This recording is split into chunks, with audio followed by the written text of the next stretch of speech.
seconds to decode as we move along here. Now, we have the large mothership in this location right here, and then the XOV, or Experimental Orbital Vehicle, that was seen at Holloman Air Force Base landing. So we do have a good report from Aviation Week on that.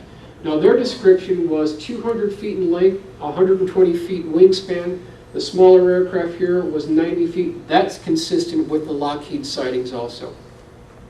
Boeing's version being launched from the belly of the ship, very good illustration, and you'll notice that there's a significant pattern recognition between this aircraft and the North American vintage XB-70 that crashed at Barstow in the mid-1960s.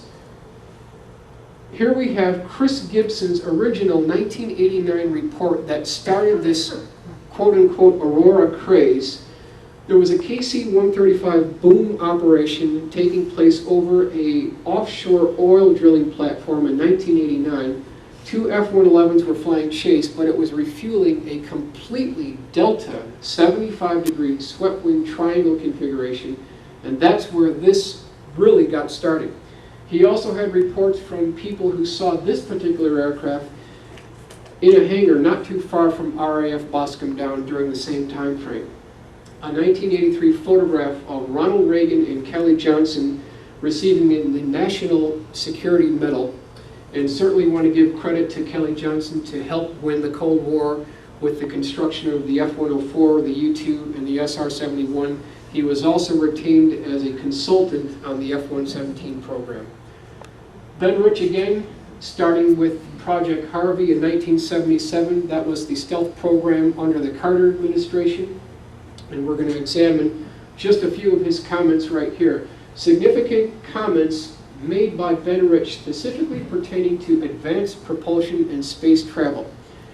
Here Ben states in a 1993 Wright-Patterson Air Force Base slide presentation, we did the F-104, the C-130, the U-2, the SR-71, the F-117, and many other programs that I cannot talk about. We are still working very hard. I just can't tell you what we're doing. Directly from Ben Rich. Here he says, we already have the means to travel among the stars, but these technologies are locked up in black programs, and it would take an act of God to ever get them out to benefit humanity, similar to what the Northrop engineers were talking about. Here he says at a UCLA speech, it is time to end all secrecy on this, as it no longer poses a national security threat, and make the technology available for use in the private sector. Over here, just before Mr. Rich passed away, he was scheduled to give a non-holds-barred interview to Jim Goodall. Unfortunately, that never happened, but Jim was able to reach Ben at the hospital. And Ben told Jim via phone conversation, he said, Jim, we have things out in the desert that are 50 years beyond what you could possibly comprehend. If you've seen it on Star Wars or Star Trek, we've been there, done that, or decided it wasn't worth the effort. We're talking about the head of Lockheed Skunk Works specifically focusing in on programs that are 50 years beyond what we could possibly imagine. Just incredible technology. Here we have some new things. We are not stagnating. What we are doing is updating ourselves without advertising.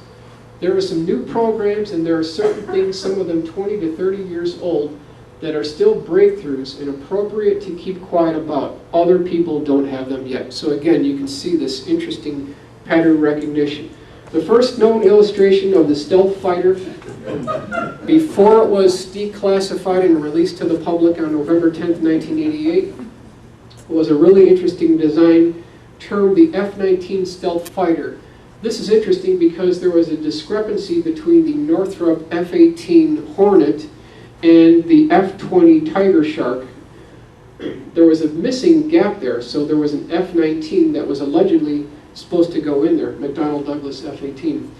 Here is what the F-19 looked like from the Testers Model Corporation. John Andrews was the senior project design engineer of Special Projects Rockford. He lived in San Diego at the time, and he certainly had some really interesting correspondence with Ben Rich. Now, when the F-117 eventually was declassified, allegedly that ended the discrepancy about the F-19. Everybody